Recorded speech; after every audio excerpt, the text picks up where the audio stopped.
Uztailean gaude, kimaketa sasoi betean, eta Aramaiora etorri gara duela 15 urte inguru egindako hostozabal landaketa batera. Ekaina eta abuztua ere hilabete egokiak dira kimaketarako.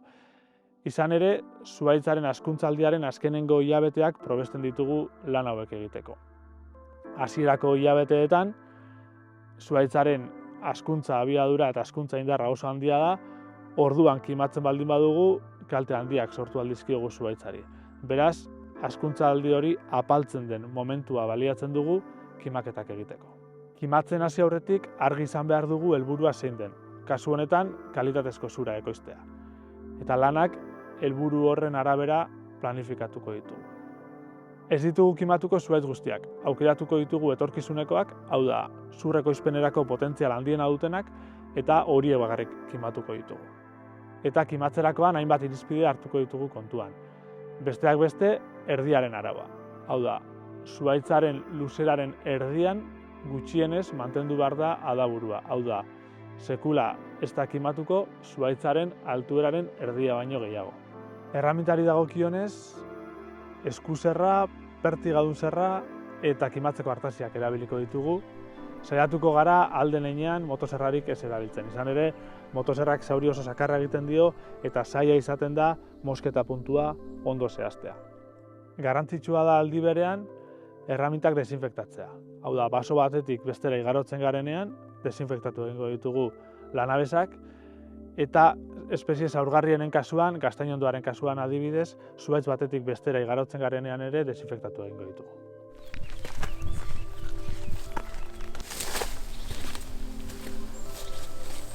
Etorkizunerako zuhaitza aukeratzerako orduan, edo ekoizpenerako balio potentzial handia duen zuhaitza aukeratzerako orduan, hainbat ezaugarri izan behar ditugu kontuan.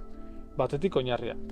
Oinarrian ez du inolako zauri edo bestelako akaitz handirik izan behar. Bermea eman behar digulako zuhaitz horrek iraungo duela urteetan zehar. Bestetik zuzentasuna. Zuhaitzak zuzena izan behar du eta urkiari gabea. Hortik aurrera, diametroak ez du inportantzia handirik, baina kontutan izan behar da diametro handia baldin badu adarri gabeko zuhaitza izan behar dela. 20-30 zentimetroko zuhaitzak kimatzen hasteak ez digu bermatuko kalitatezko egur kantitate nahikorik nolabait esateko, eta zuhaitz txikienak dira oraindik hezi daitezken zuhaitz horiek. Eta askotan zuhaitz finagoetan egoten da potentzial hori. Kasu honetan adibidez, adarrak izan badituen arren, kimatzen baldin baditugu diametroa txikia denez oraindik, kalitate oso handiko zuhaitz bat lortu ahal izango du. Kasu honetan aritz bat.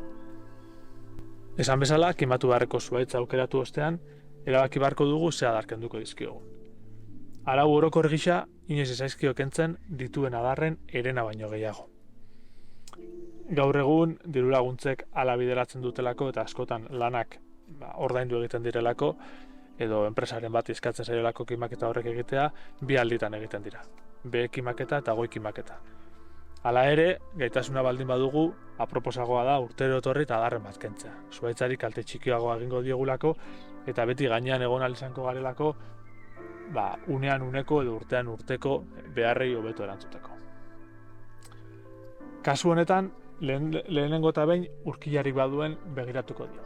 Zuhaitz honek ez du urkilarik, baina urkilarik izango balu, hori litzateke lehen estu beharko litzatekena. Zuhaitzaren nolabait esateko egite zuzena bermatzea. Hori bermatuta dagoelarik, bigarren pauso bezala, kalitatezko egur edo kalitatezko nolabait esateko enbor garbia bermatzea izango da gure lana. Kontutan izan behar dugu, enbor bat zerrera bideratzen dugunean, bihotzeko 10 zentimetroak ez direla aprobetxatzen, beraz, tarte honetan gorapiloak eta adarrak egoteak ez du kalterik edo ez du penalizaziorik zuhaitzaren kalitatean. Mosketa egiterako momentuan, ezaugarri garrantzitsu bat izan behar dugu kontuan, adarra enborrarekin elkartzen den puntuan, nolabait, espain batzuk sortzen dira, desberdintasun bat ematen da adarraren eta enborraren zuntzen egituraren artean, eta puntu horretan moztu behar dugu.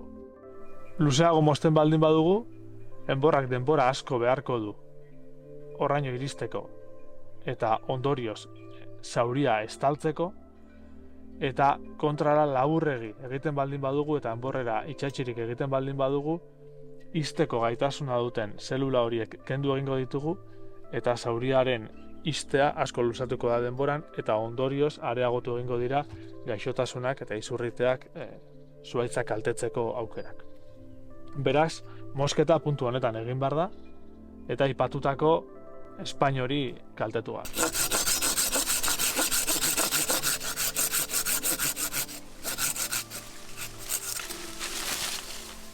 Kasu batzuetan, espain edo zimur hori ez da oso agerikoa izaten, eta zalantza izaten dugu angeluaren inguruan.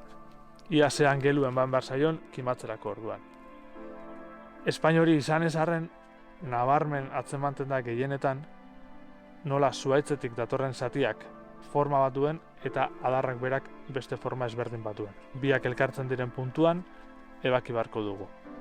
Eta ebakidura hori orokorrean adarrarekiko 80 gradutan edo perpendikularki egin behar da.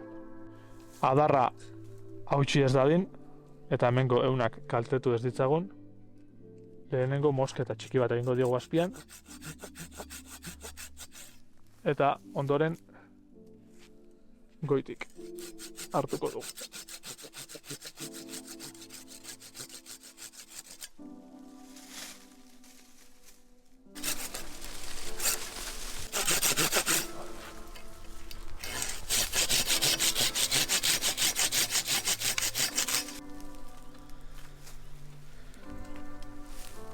Zuhaitz honi ez dizkigu adar gehiago kenduko.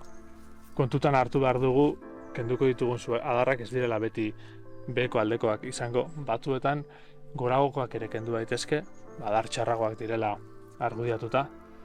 Eta espeziaren arabera ere moldatu egin beharko dugu kimaketa. Hau haritz bata, eta eskurra ematen duten zuhaitzei oro har ez zaie komeni argia kolpetik sartzea. Argia pixkanaka sartu bezaie, hau kontutan hartu behar da kimaketan eta bakanketan, eta argi gehiegi sartzen bazaie kolpetik, enborkimuak ateratzen zaizki askotan, eta enborkimuak asko kaltetzen dute zuraren kalitatea. Ametsak haritzak baino joera handiagoa du enborkimuak botatzeko, beraz kontu argiago eman behar diogu argia, hau da, argi gutxiago eman behar diogu, eta ahal dela maizago egin beharko ditugu lanak, kimaketak eta bakanketak. Adar lehor batzuk esku kendu daitezke, eta beste batzuk zerrak. Hemen ditugu adibide gisa gaizki egindako bi kimaketa, edo bi mosketa. Lehendabizikoan, zimurra edo Espainia moztu eginda, eta bigarrenean adar zati luzeegia utzi da. Kontutan izan behar dugu, zuhaitzek ez dutela zauria sendatzen, baizik eta estali. Beraz, beharrezkoa da estaldura prozesu hori ahalik eta azkarrena izatea. Gaitzek eta izurriteek ez dezaten denborarik izan barrura sartzeko. Bi kasu honetan, zuhaitzak denbora asko beharko du zauri horrek estaltzeko. Aldiz, zuhaitzaren bestaldean ikusi dezakegu ondo egindako mosketa bat. Espainik edo zimurrik ez da ukitu, eta ez da adarrik utzi. Beraz, enbor honek denbora gutxi beharko du zauri hori tapetzeko. Kimaketa bat ondo egin denean, zauriaren itxidurak forma hau izan behar du. Itxita egon behar du, nolabait homogeneoki alde guztietatik. Mosketa hori txarto egin baldin bada eta Espainiaren zati bat jan baldin badu, eremu horretan beranduago estaliko da, eta itxiera honek ez du volkan forma hau izango. Baso irregularretan, zuhaitzak berez ernetzen direnean, berez hasten direnean, kimaketak askotan naturalki ematen dira, konpetentzia bidez. Aldiz, landaketak egiten ditugunean, lan hauek egin behar ditugu, eguzki asko sartzen delako hasieran, guztiak hasten direlako maila berean nolabait esateko, eta hasieratik adar asko botatzen dituztelako. Beraz, landaketatik abiatuta ere lortu ditzakegu kalitate oso oneko zuhaitzak, baina lan gehiago eskatzen dute. Eta lan horietako bat, kimaketena da.